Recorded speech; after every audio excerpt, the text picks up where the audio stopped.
Good morning, everyone. Welcome to our Sequoia Capital Pitch Day Template Workshop, right? My name is Barbara Cotto. I am the faculty lead for the Blackstone Launchpad competition, in addition to our student competitions at FIU College of Business. And I am the program director for FIU Business Innovation and Growth Accelerator, a program that aims to support students and community that aim to scale their businesses or are at the point where you aspire to be an entrepreneur or are in your early journey as an entrepreneur. Today's session is very important. And by that, I mean, if you are an entrepreneur, this template is actually going to help you structure everything that you have envisioned for your business and will help you seek capital or go after potential partners. If you are on your journey to become an entrepreneur, this will actually consolidate all the work that you have put in terms of having a prototype, validating your idea, understanding whether or not you have a feasible business model. It encapsulates all those parts in one component where you can actually pitch to investors, pitch to potential partners, uh, pitch to a specific group and explain why did you come up with your idea? How did you validate that idea? What is the problem that you're solving and what's the potential of this particular product, service, platform, innovation, item, however you want to describe it, that you want to go to market with, right? So why is it Sequoia Capital Template? Is because Sequoia Capital is well known for actually structuring pitch decks for those who seek for investment. And this is very much straightforward. It is very inclusive of the components of the business model. And whether you're a student or an aspiring entrepreneur, you're competing, it facilitates the way that you present and project your idea. So as we move forward, how do we get started with the flow of your presentation of your Sequoia template? Let's keep in mind that this flow slide is only for you to be guided, right? It's not necessarily part of the template, but just to give you an overview of how it goes. So the Sequoia Capital template, you will customize it, right, to your venture, to your idea, um, and and you will make it yours, but it needs to include the components here, right? And so to summarize, the flow is you will explain what is your company's purpose. Those of you that have been part of recent workshops, you understand that your company's purpose is why. Why are you coming up with this idea? Why this is important? Why this makes sense, right? Why do you want to go through this process? Basically is the why, is your why, is why you're going after, why are you pushing this project? Why are you pushing this service? Why are you pushing this item, right? Why are you doing what you're doing, right? The second page is about the problem.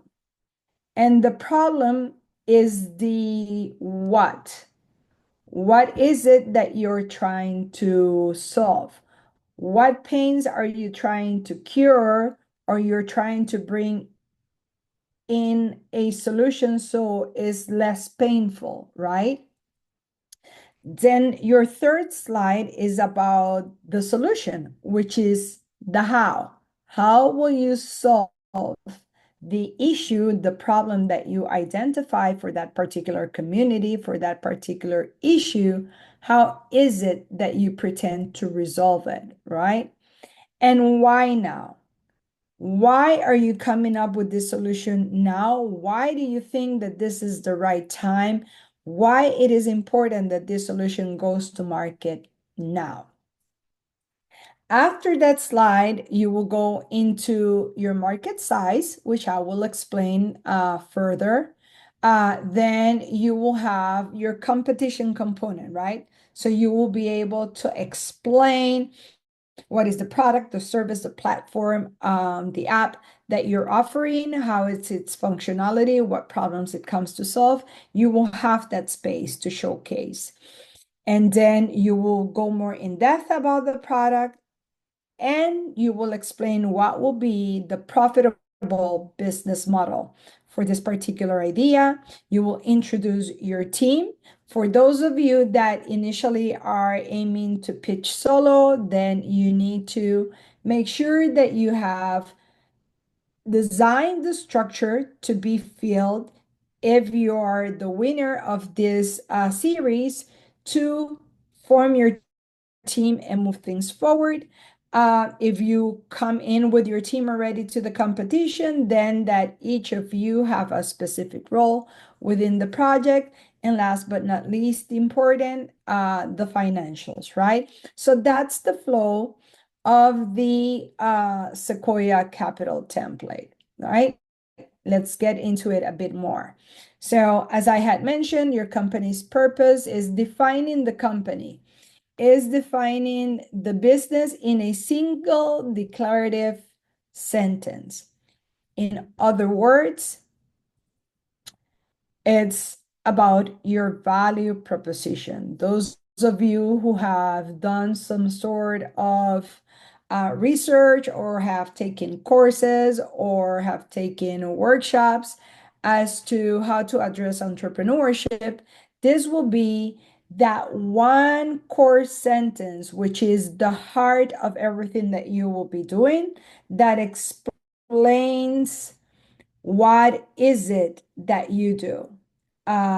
If you are a consultant in a specific area, to give you an example, you can say, I will create a name, for example, Sagrado. Sagrado is a dedicated efficiency and operations consulting group addressing the needs in A, B, and C area for this type of business, such and such.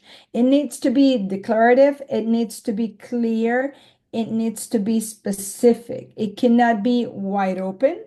It needs to explain what is it that your company resolves, what is it that your company does, what is the strength of your company, right? For example, if I was to mention Hoka, or if I was to mention OnCloud, right? Each one, although that they have similar goings, you know that each has a unique um, technology that addresses a specific need, right? So I will need to have those specifics lay out into the company purpose. So far, any questions or comments?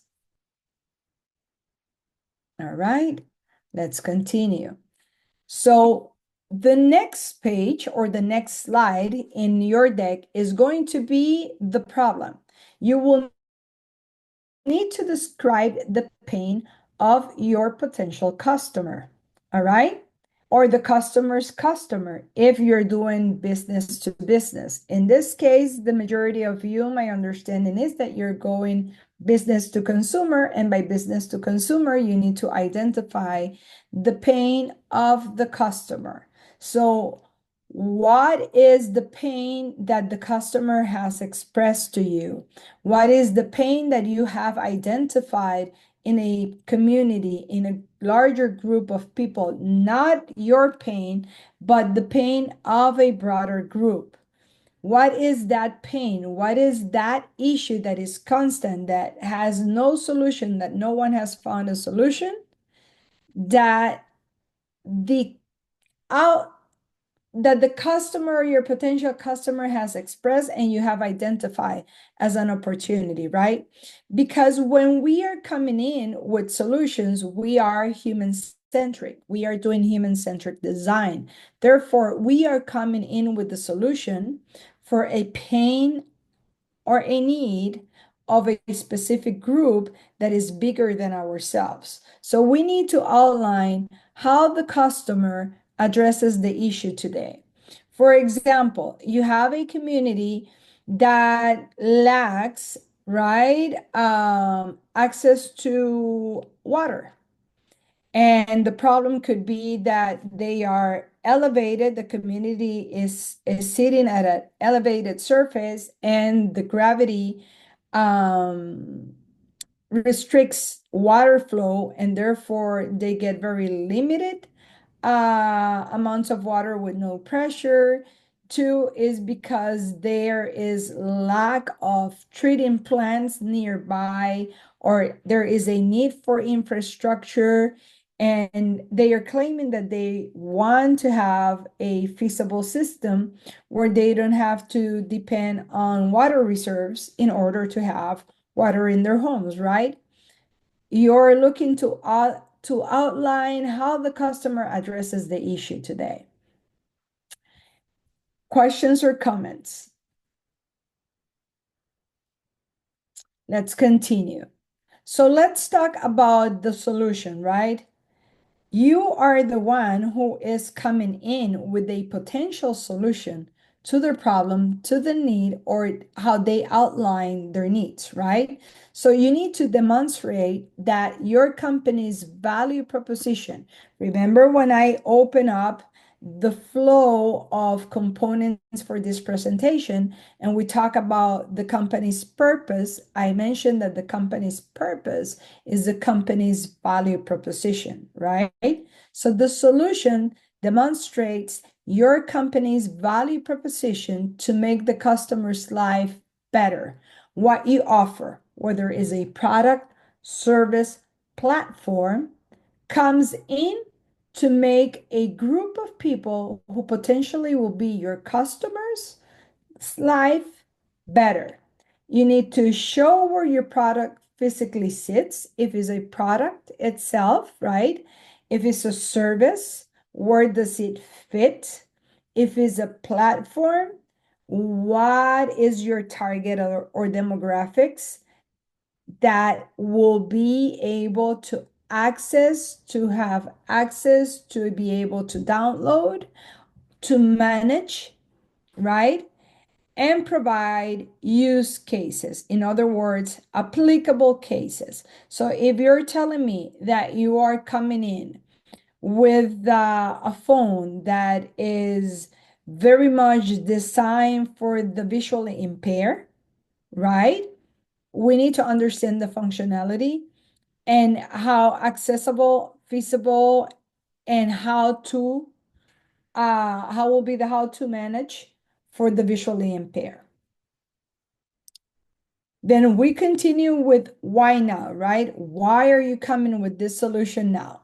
You need to set up the historical evolution of the category where you compete or participate. In other words, if I use the same example as to a mobile device for the visually impaired, most likely you compete in the category for smartphones, right? So we could talk about the evolution of phones, of mobile phones being smartphones, and why do they lack that they are not suitable or they are not friendly for the visually impaired, right? And that also helps define what makes your product so unique. And then you need to define recent trends that make your solution possible, right? In other words, here is where you do research. When you are aiming to become an entrepreneur, when you're aiming to go to market with a specific solution, product, service, you need to do research. It's not just out of your gut feeling or out of a need that you as an individual have. When you come up with a particular product, service, solution, is because you have identified a need in a specific group and you have done your research to validate if this is really a need of a broader group, right? That could potentially benefit from this solution. And at times we targeted at a specific municipality, at a specific city, at a specific state, but we could also do a broader research to understand that if this problem exists today in this particular community, city, municipality, state, it may be happening to other constituents in states similar to the one that I identified, or cities similar to the ones that I identified, right? So this is where your research needs to come up to solidify your proposal. Questions and comments so far? All right, we move forward with the next slide, which is the market size. And normally, when I offer my social entrepreneurship course, this is one of the topics that my students, if they are not necessarily from the business side, or they are in business but numbers are not necessarily their thing, or marketing is their thing, this is where I get the most questions at, right? Because it's how do I identify or profile the customer that I cater to? In other words, who is it that I want to sell my product, service, or platform to? Who is my target?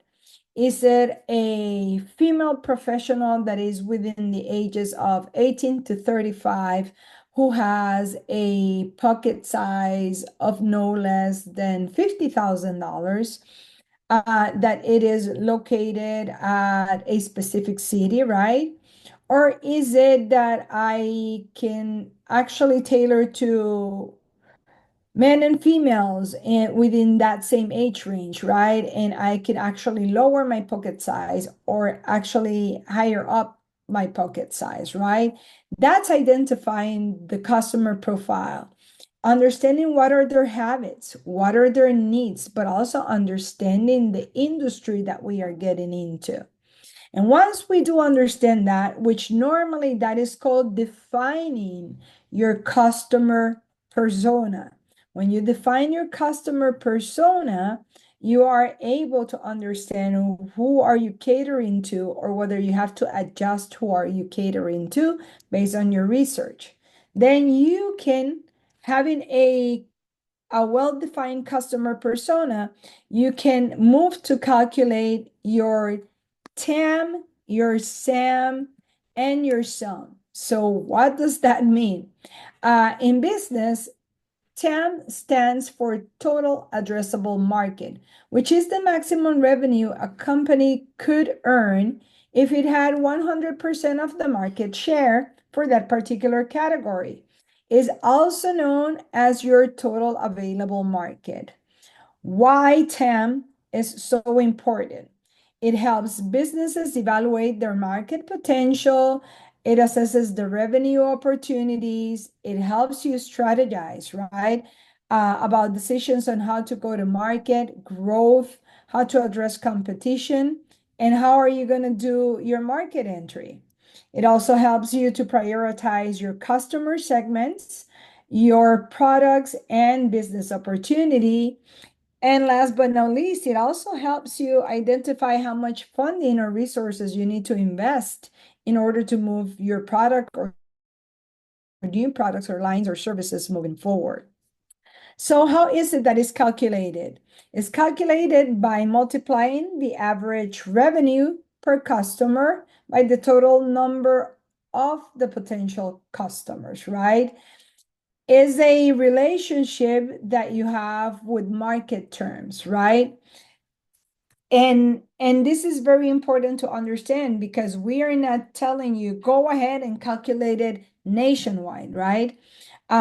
You can actually address it by just the city that you are aiming to tackle at first, by the state or municipality that you're aiming to tackle at first.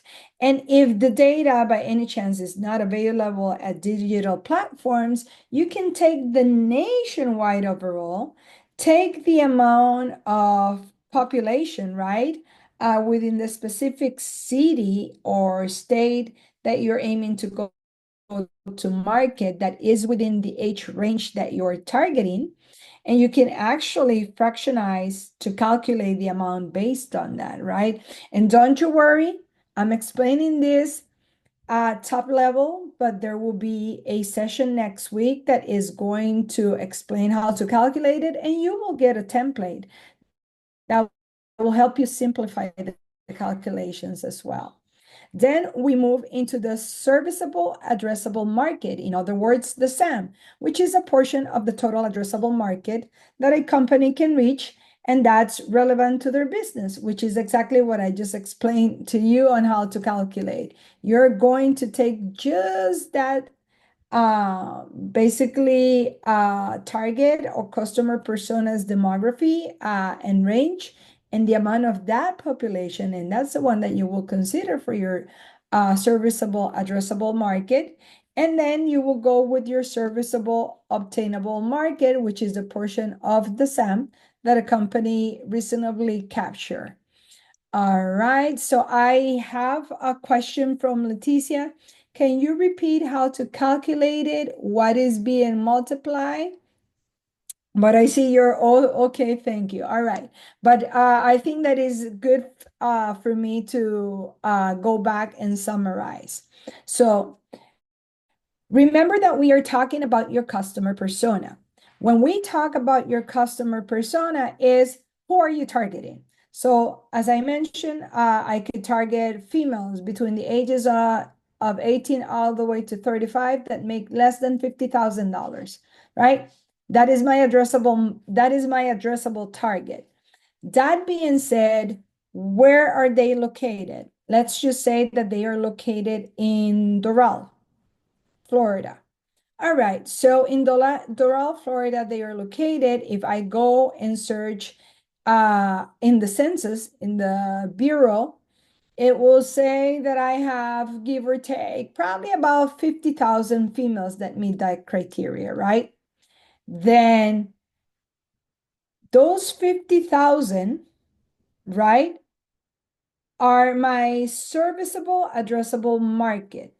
But females that make less than $50,000 might be my potential market, right? But then I need to narrow them down to my serviceable addressable market, which is where my business is going to be relevant to based on their interests and their needs. So I first take every female on that range that meets the criteria, and that is the total addressable market. But then I narrow it even further to be the serviceable addressable market by saying the company can reach and be relevant to their business, to their needs, to this specific amount of females. So out of the 50,000, maybe 37,000. Those are the ones that really what I offer will be, I will be serviceable to, right? And then that particular group is the one that I'm going to go after. So they become my obtainable market. And that's my reasonable capture. So to the calculation that you were asking me, Leticia, if nationwide, I will say that for the industry that I am trying to tackle, the addressable market is a million, right? A million constituents. I know that I have that total market of a million. That is nationwide. And let's say that I am not tackling Miami, but I am tackling Florida. And Florida's, let's say, demographics show that I may have a group here or there of about 10% of the total market of the nation. Then I will multiply that $1 million, sorry, that million for or by, better say, 10%. I know it sounds complex, and that's the reason why we need to go through the workshop and through the templates. I'm just giving an overall example. So if the total addressable market is 1 million constituents, and the state of Florida represents only 10%, I will multiply that million times 10%, and that will give me 100,000. Those 100,000 are now my um, serviceable addressable market, right? And within that serviceable addressable market, right, which is who can I potentially reach? I need to go into my serviceable obtainable market. And how do I go about that? I need to understand the demographics, the psychographics. I need to understand the pocket size, the industry, and who is my competitor within that particular location or region to understand my serviceable obtainable market. And that will be a fraction of those 100,000 potential serviceable addressable market, right? So it's is a fraction of each one if we don't have the data, right? I'm saying this because that's as complex as it may be, or it may be as simple as that we have enough data that we don't necessarily need to calculate the TAM or the SAM, that basically, because is an on-demand industry, we have data by city, by state, or by municipality. But it is a simple calculation, is a percentage-based calculation that will lead you to the number. And I need to make actually a point here. We are not expecting for you to have this 100% accurate, right? It is not that you need to become a master at TAM, SAM, or SUM. It's just simply that you are able to estimate the amounts to show that your idea, your product, service, or platform has the potential to go to market and have traction. In other words, to have sales. So, for example, there is 5 of us connected to this session today. And out of the 5 of us, we are the 100, right? The 100% of the total addressable market. But in reality, when we go to the pocket size and when we go to the age target or the demographics that you're seeking for, only 3 out of the 5 meet your criteria, right? So 3 out of the 5 will be more or less about 70% of your total 100. And that will be your potential serviceable addressable market. But when we go to serviceable obtaining market, we realize that although 3 out of the 5 meet the criteria, only 2 have the pocket size for what you offer. Therefore, you only have, let's just say, 20% out of that particular addressable market that you can service. Am I making better sense now, Leticia? Perfect. I'm happy that I was able to clarify that. So I know that it sounds complex. We will make sure that we provide you with the definitions, with the formulas to be able to complete this exercise. But in addition to this, we will be hosting a workshop next week that will help you calculate these variables. Correct, Leticia. It's narrowing down narrowing it down to who you can actually reach. You are absolutely correct. All right, let's continue. So competition.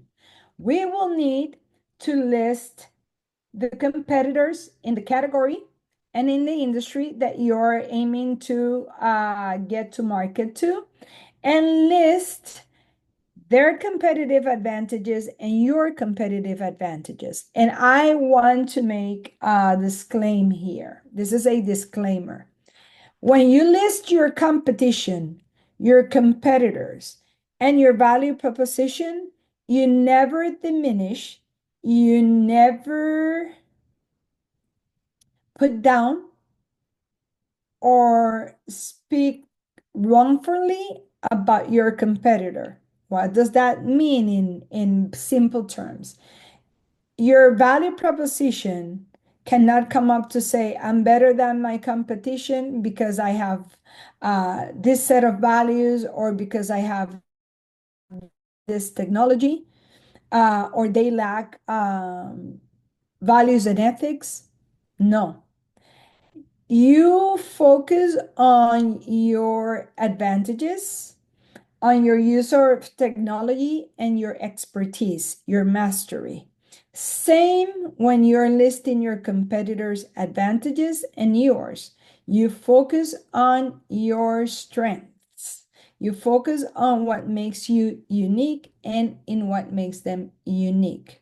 You never put down your competitor, because if you do so, that speaks about your business values and your values as an entrepreneur, right? And for those of you that have not yet gone into reviewing some of our workshops, or have not necessarily been exposed to entrepreneurship introduction or principles before, the values that we carry as an individual, they transfer to our business. And we normally look for people to compete with us, to go on projects for us, or to go into ventures with us that align with our values. Otherwise, your dream can be distortion because there is no value alignment. Does that make sense?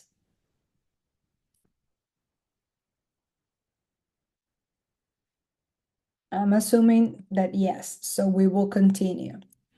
Let's talk about the product slide. So the product slide is basically the product lineup: form factor, functionality, features, architecture, intellectual property, attributes, design. It is the development roadmap of your proposal.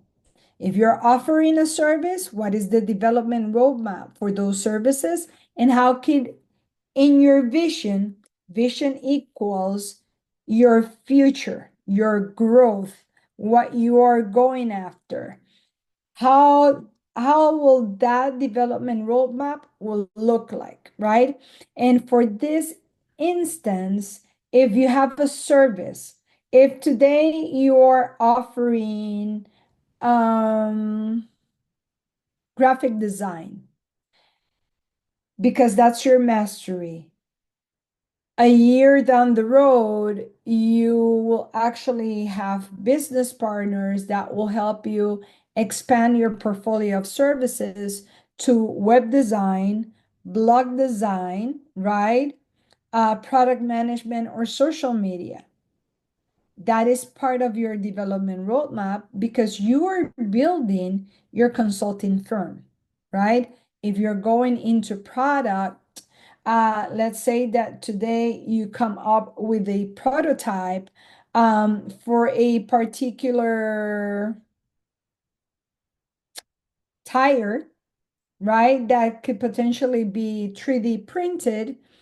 And today you're doing it for bicycles, but in the development of, you will continue doing your research and development to validate, and if validated, go to market with 3D printed tires for vehicles 3D printed tires for trucks, and so forth. It is showing that development roadmap as to this is how you design for today, and this is how you aim to design for tomorrow. All right? Because that is the pathway that you want to follow with your idea, right? Not only you're designing for today, but you have a vision of how this could be scale. And keep that in mind. How could we address market, meet the needs, and scale? And now, we need to share what is the business model for this purpose, right? What will be our revenue model? How will we price that product, service, or app? The average account size or lifetime value. This is not applicable to every project, and I want to make that clear. This is more about uh, what is your reach if it's a product on distribution? What are your customers segments? What is your potential, right?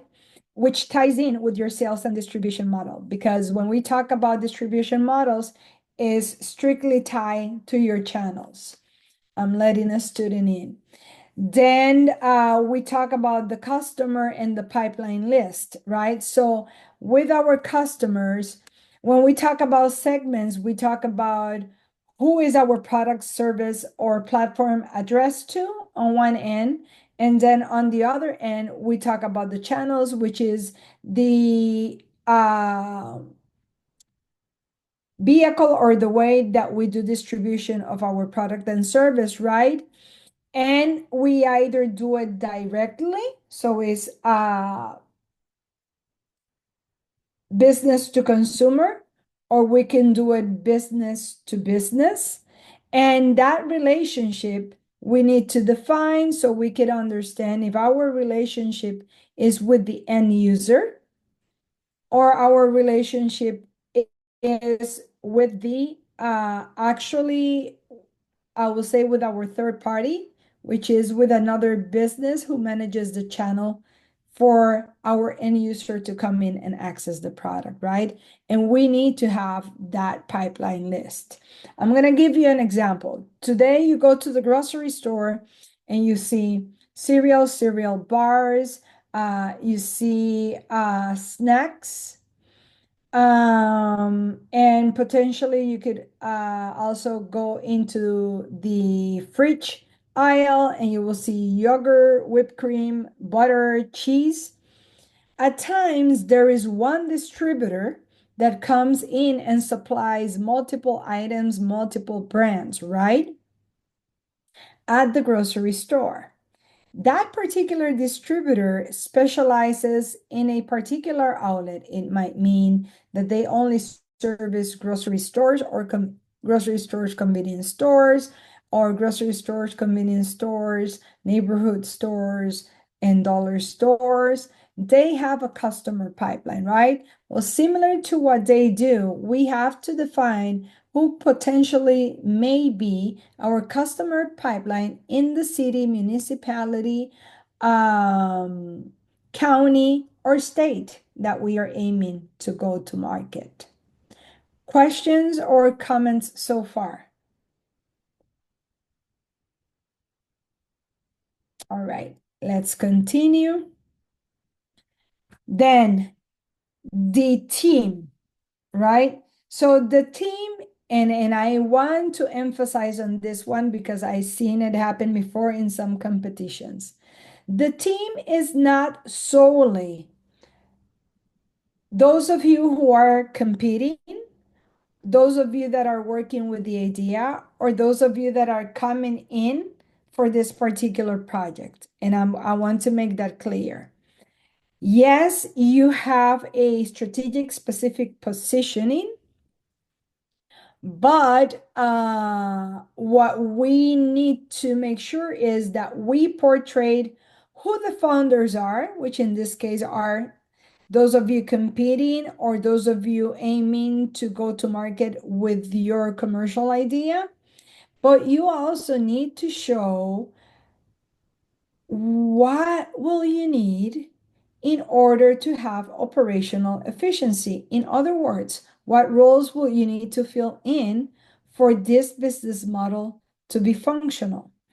I have a comment in the chat from Leticia. If we have an e-commerce idea, does the location apply or do I target nationwide?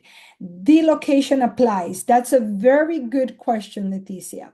I will explain why the location applies.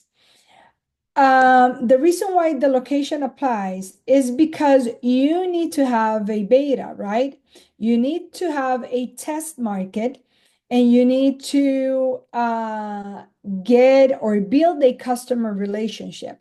A customer relationship, I'm going to go a few steps back and even a few workshops back. Your customer relationship is that group that you particularly identified that had a pain or had a need, right? And that you, in their pain or their need, came up with an opportunity or with an idea to solve it or to ease their problems, right? And you listen to them, you came into the drawing board, design a solution, and went back to them and shared it with them when you had that prototype and said, hey, listen, I listened to what you were sharing with me, what your pains and your needs are. And I think that this might be a feasible solution for what your needs are.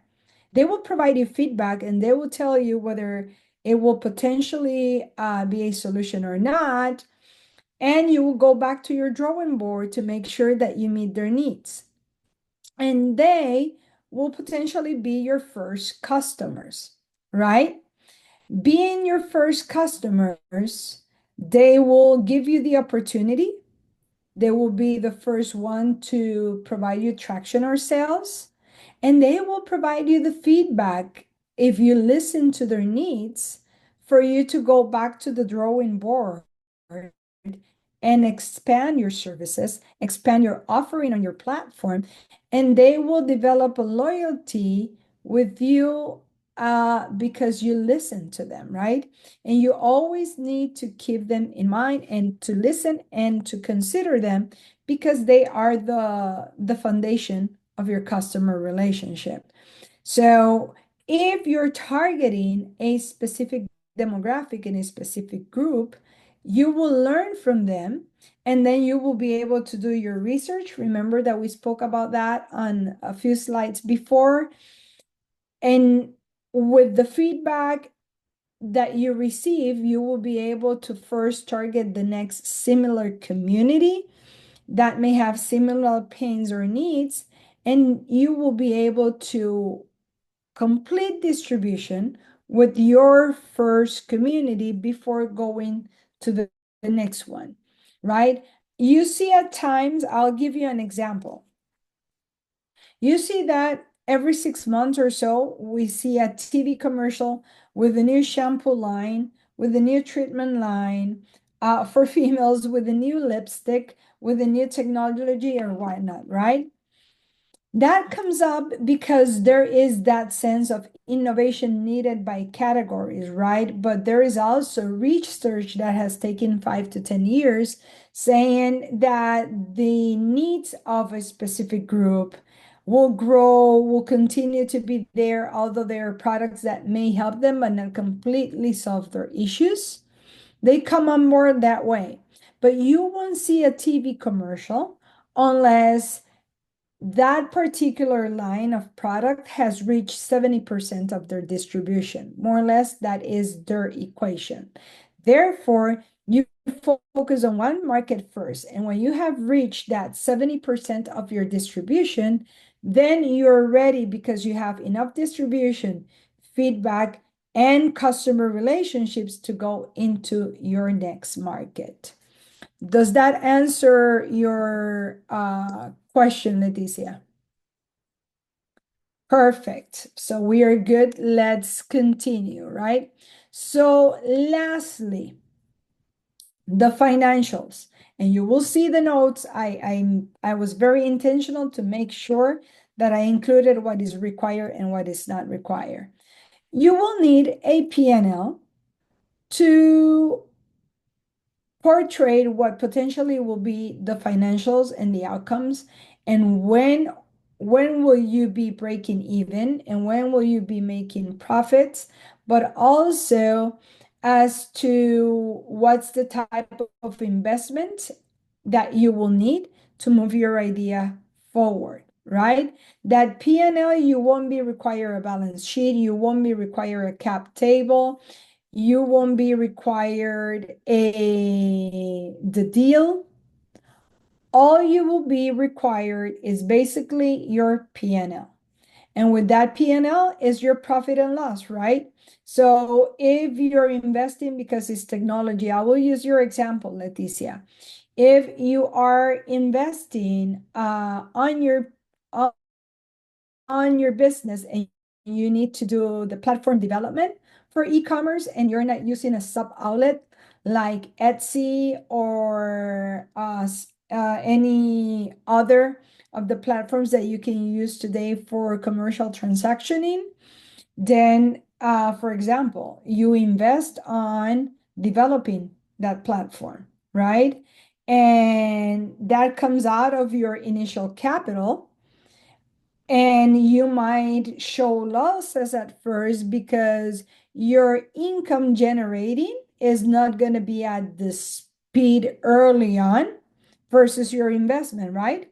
But with your strategy, you will work on closing that loss until you make it profitable. But you will also show what is your estimated amount of capital needed in order to invest in the functionality of that platform to get it to where you will be able to service your service addressable market. Am I making sense so far?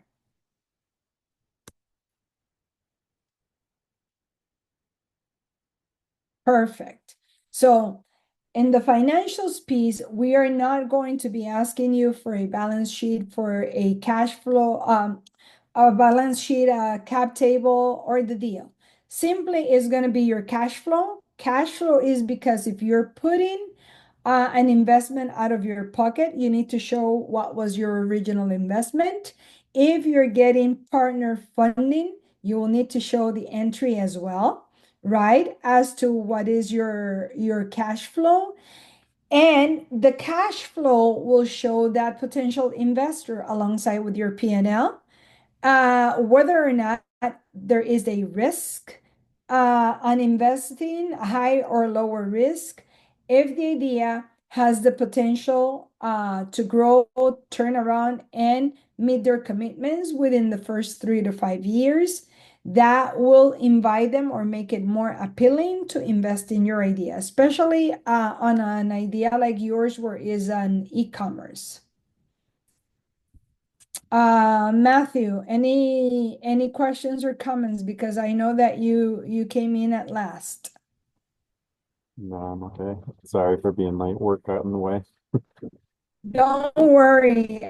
We are recording the session, and that is for the benefit because we know that within the schedule, some students may be in class working or whatnot. So we are recording as well to make sure the presentation is available. All right.